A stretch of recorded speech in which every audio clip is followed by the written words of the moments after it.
Good morning mga bok, dito tayo sa garahe natin, Motovlog Garage. Meron tayo ngayon dito, Aerox B2 from Taytay Rizal ka pa sir, no?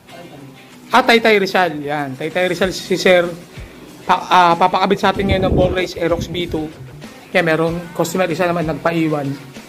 Ayusin pa natin mamaya yan. Kagabi pa yan dito. Aerox B2 rin yan. Ito medyo malala tong ball race na to.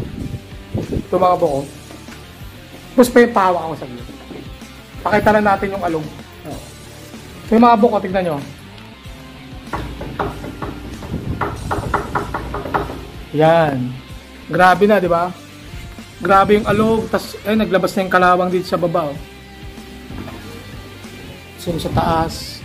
Ngayon papalitan namin to ng ball race para mawala na yung alog.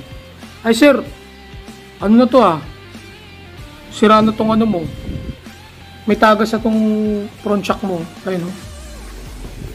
Labas na yung langis. Sira na yan. Kailangan mapalitan ng oil seal yan. Isang beses pala ako Yan mga bok, baklasin ko muna yung tipos para mapalitan natin ng ball race. So mga bok, natanggal ko na yung tipos. Medyo, ito, unexpected. First time ko maagawa lang din ng ganito. Yan mga bok, grabe yung kalawang ng mga ball race niya. Ayan o. Ito yung sa ibabaw. Ayan. Ayan. Tapos, ang medyo nakakagulat yung sa baba. Habang inugot ko yung tipos, naglaglagan yung mga bearing. Ayan mga bok. Mga bearing naglaglagan na. Ayan yung mga iba pang bearing. Ayan. Ito na pala yung tsura ng tipos niya. Ayan na. Yung mga bearing na natanggal na doon sa bahay. Nalaglag na. Ayan mga bok. Ayan. Kaya, kasi nung pinunta niya raw sa kasa, hinigpitan lang. Siguro hindi. Mali yung hinigpitan lang. Talaga palit ball race na kasi sira na talaga. Ayan mga buko. Diba? Tsura natin.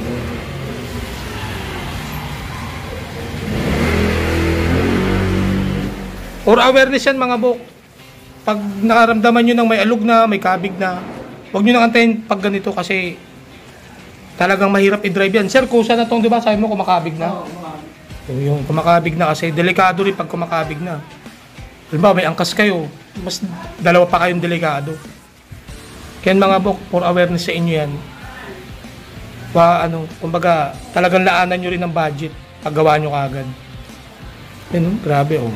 Ito na yung bahay oh. Nahulog na sa bahay yun. Yung mga buko ko. Diba? Tatanggalin ko, ilinisan natin. Tatanggalin natin yung mga lumang railings. Linis, tas palit ng bago. Ito na mga bok, nalinis ko na yung tipos niya. Napakalayo na dun sa unang itsura kanina. Ayan, linis na. Yung may konti na lang natirang kalawang, pero yan, hindi ko na natanggal yan kasi talagang mancha na yan. Ayan mga boko. Pero overall malinis na. Kasi ito pala nagkaroon ng uka yung tipos na sa ilalim dahil sa sobrang kumbaga tagal na rin na hindi napalitan. Ayan. Pero okay lang na yan. Makakabit ko pa rin naman yung bagong railings ng ball race dyan kasi hindi naman buo. Nagguhit lang siya. Ayan. Ayan mga bok. Ganyan tayo maggawa ng ball race dito mga bok. Bago natin kabitan ng bago, nililinis muna natin para malinis yung tipos pag nilagay na yung bagong ball race. Ito yung gagamitin natin mga bok, Racing Monkey Ball Race. Kabit ko muna. Ito na mga bok, nakabit ko na yung ball race sa baba. Nalagyan ko na rin ng grasa. Maraming grasa tayo nilagay para humaba yung buhay ng bearing niya, ng ball race niya. Dito sa chassis, meron tayong ball race installer. Ayan. Sa baba. Yan, hihigpitan natin ngayon yan. Habang umihigpit kasi yan, kusa nang lumalapat yung mga ball race, taas baba. Yan, meron tayo dito 28 na proper 28 yan. Proper tools. Higpitan ko lang mga bok para malapat na natin yung mga railings sa chassis mga bok. A few inches later. Mga bok, naigpitan ko na, sobrang higpit na, di ko na ma-pwersa. Ibig sabihin nun, Sagad na, nakaupo na yung mga railings.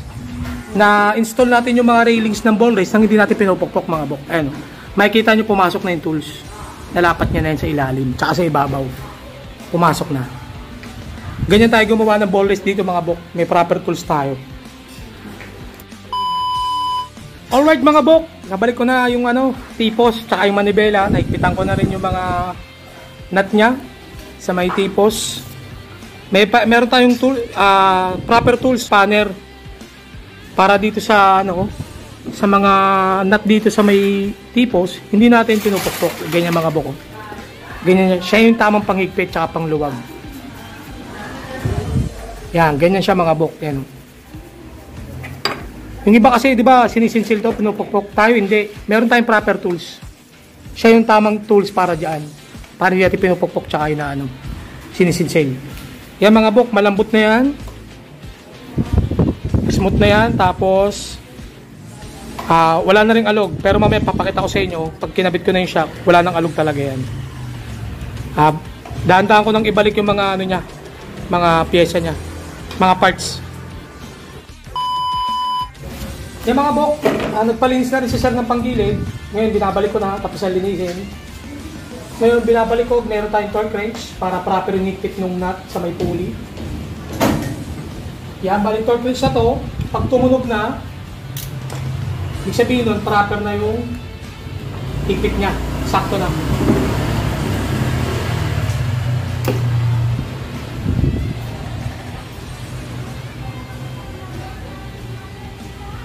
Ayan mga bok, tumunog na.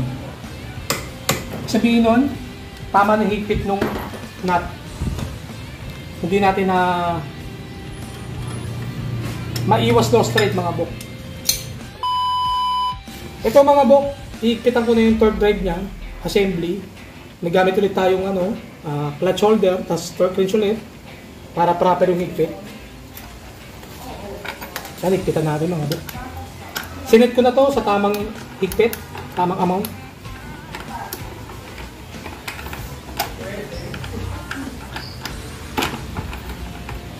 Yan, tutunog ulit yan mga bok pagka tamang higpit na. Ayun mga bok.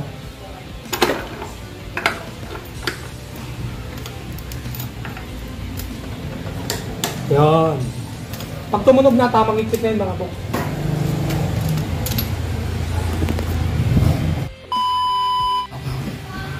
Ito mga bok, higpitan natin sa may side naman ng bell. Itong 24mm. Yan, meron tayong clutch holder. Select na natin ang saktong higpit. Yan, higpitan natin. Pag ito, tumunog na ulit, proper na higpit mo. Sakto na. Ay mga bok. Okay. Saktong higpit na yan mga bok.